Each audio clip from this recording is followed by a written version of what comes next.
Hello friends, welcome back to my YouTube channel Gyanvani. In today's session, we are going to cover the topic of organization structure and its types.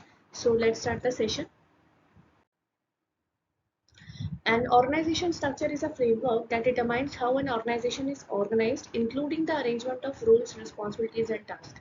Now, what is organization structure? Organization structure एक ऐसा framework होता है जो proper organization को किस तरह से organize करके चलना है by including its roles, responsibilities and task. ठीक है, तो मतलब एक ऐसा फ्रेमवर्क, एक ऐसा ढांचा बना के तैयार करती है हमारी ऑर्गेनाइजेशन, जिसमें उसको ये बताया जाता है, ऑर्गेनाइजेशन में ये चीज़ बताई जाती है कि क्या रिस्पॉन्सिबिलिटीज होंगे, क्या रोल्स होंगे और क्या टास्क होगा और कैसे हमें हमारे टास्क को अचीव करना है। ठीक है, so it outlines the hierarchy, reporting relationships and communication channels within the organization. देखो, ऑर्गेनाइजेशन स्ट्रक्चर एक बन के तैयार होता है ना, तो उसमें अलग अलग तरीके से डिपार्टमेंट्स तैयार किए जाते हैं। ठीक है, कौन किसको रिपोर्ट करेगा, फ्लो ऑफ कम्युनिकेशन कैसा रहेगा। ठीक है, तो by clarifying roles and responsibility the structure helps to establish clear lines of authority in decision making. Proper organization structure बन के तैयार होता है तो एक तो रोल्स रिस्पॉन्सिबिलिटीज पता चल जाती है। ठीक है, कितने डिपार्टमेंट्स हमको रखने हैं। ठीक है, फ्लो ऑफ कम्युनिकेशन रहेगा कैसा रहेगा। ठीक है, तो इससे क्या होगा ना, एक एफिशिएंट कोऑर्डिनेशन और एक कंट्रोल बनेगा ऑर्गेनाइजेशन में। So it also facilitates the effective communication and collaboration by defining information flow and channels. तो वही बात है, अगर एक बार एक फ्लो और चैनल डिफाइन हो जाता है इंफॉर्मेशन का।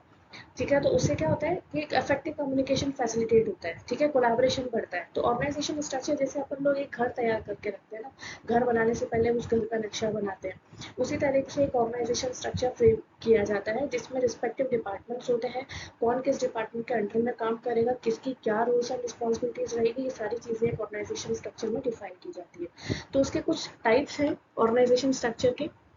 Now, what are the types? First है line organization, second है functional, third है line and staff, then fourth है project, fifth है metrics and sixth है committee organization। तो इसको हम डिटेल में पढ़ेंगे one by one। Now, line organization क्या होता है?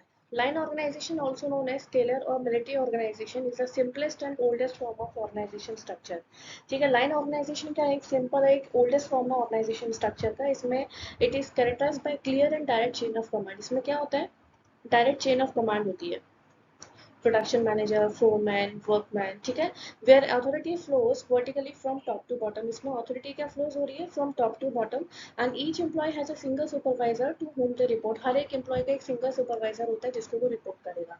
ठीक है, so decision making is typically centralised at the top of the hierarchy with limited delegation. जो डिसीजन मेकिंग होती है ना, इसमें इसमें जो प्रोसेस होती है डिसीजन मेकिंग, वो बेसिकली की जाती है किसके द्वारा? टॉप ऑफ द ऑर्गेनाइजेशन, जिसे हम सेंट्रलाइज कहते हैं। और इसमें लिमिटेड डेलीगेशन होता है, मतलब डेलीगेशन ऑफ अथॉरिटी होती है वो लिमिटेड होती है। So this structure is suitable for small organization with straightforward hierarchy.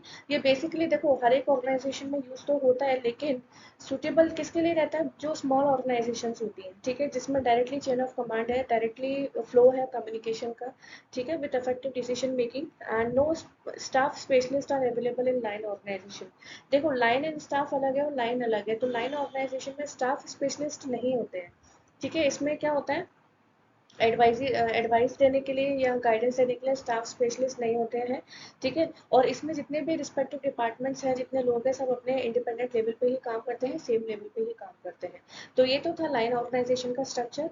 अब बढ़ते हैं फंक्शनल ऑर्गेनाइजेशन। तो फंक्शनल ऑर्गेनाइजेशन क्या होता है? Functional organization is a common structure where departments are organized based on specialized function और टास्क।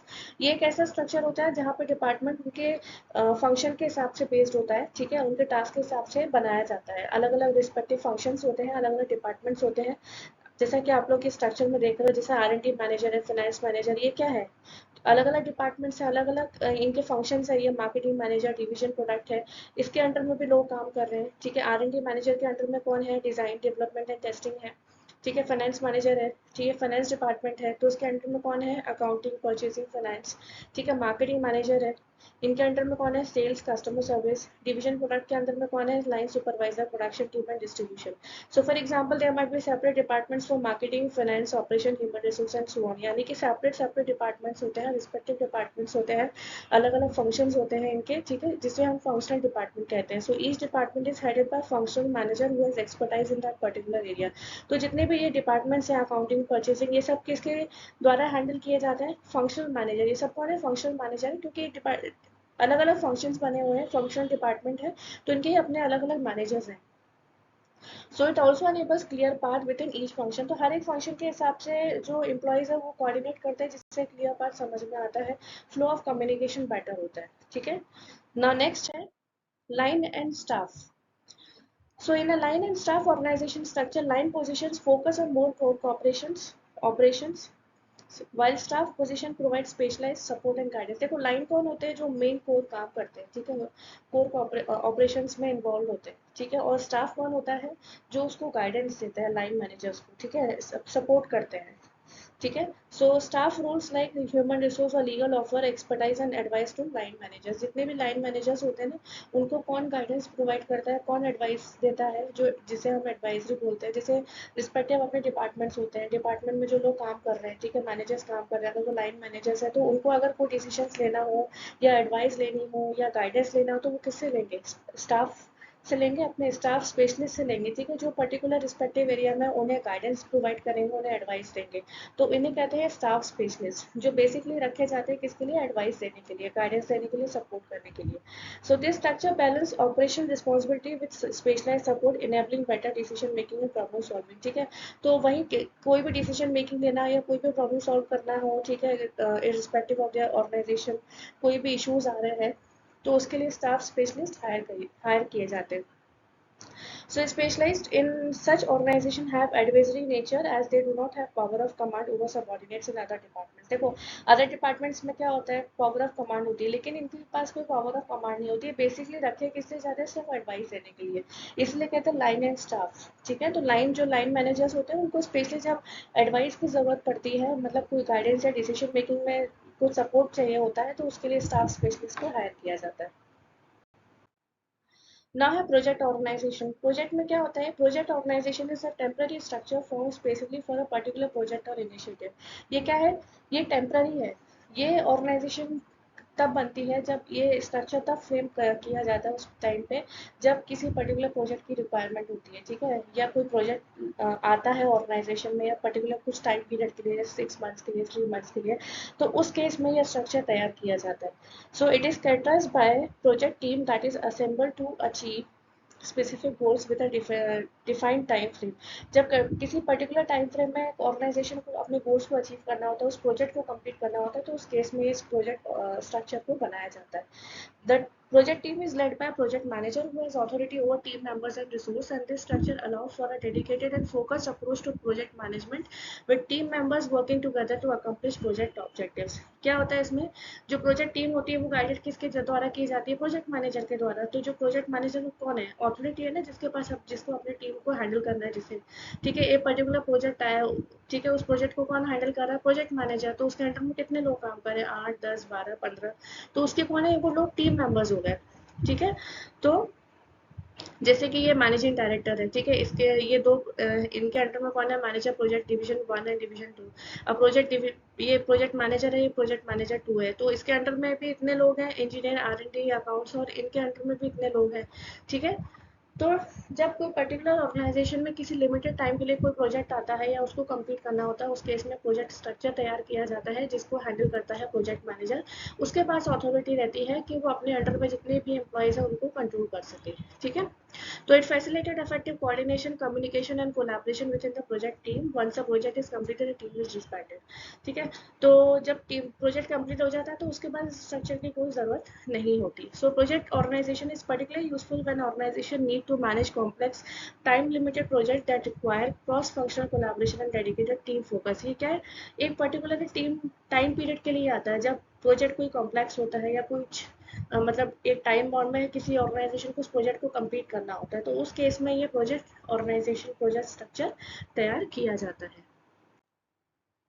नेक्स्ट है matrix organisation. Matrix में क्या है, it combines elements of both functional and project structures. इसमें क्या है, दो स्ट्रक्चर्स कंबाइन किए जाते हैं, that is functional and project.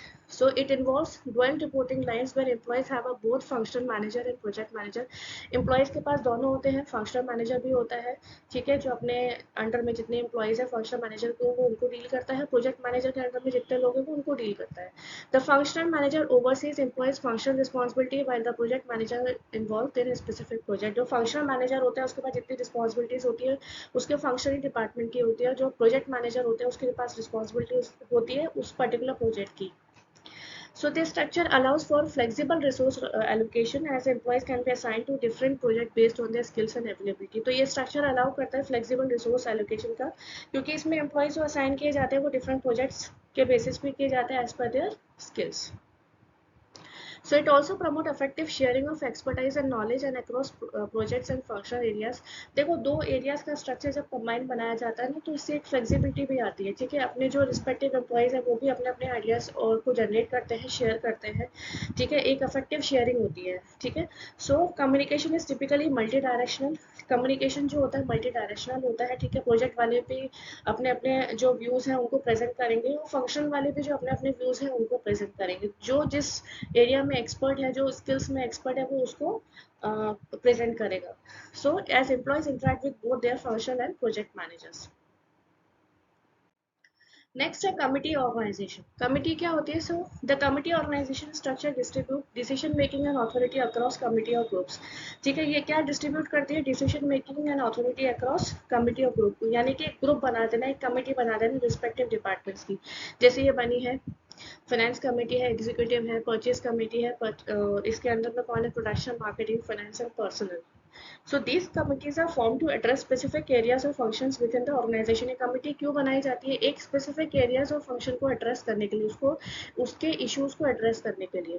So decisions are made collectively through discussions and consensus building ensuring diverse perspective and expertise are consider. तो decision making जो बनाए जाते हैं इसमें जो प्रोसेस की जाती है वो कलेक्टिवली तरीके से की जाती है, ठीक है। So committee organisation promotes collaboration and participation in decision making process. तो कमिटी ऑर्गेनाइजेशन किसको प्रमोट करती है, कोलैबोरेशन को, पार्टिसिपेशन को इन डिसीजन मेकिंग प्रोसेस। तो बेसिकली ऑर्गेनाइजेशन स्ट्रक्चर में अलग अलग तरीके से कमिटीज बनाई जाती है और रिस्पेक्टिव जो कमिटीज होती है अपने अपने डिसीजन मेकिंग में हिस्सा लेती हैं, पार्ट करती हैं और एक साथ कोलैबोरेशन करके चीज़ों को सॉल्व किया जाता है।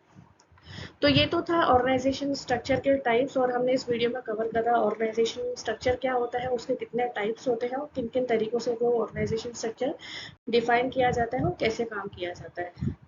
तो आज के इस वीडियो में बस इतना ही, मिलते हैं नेक्स्ट वीडियो में। अगर आपको ये वीडियो पसंद आए तो प्लीज़ इसे लाइक शेयर सब्सक्राइब जरूर करें। Thank you so much.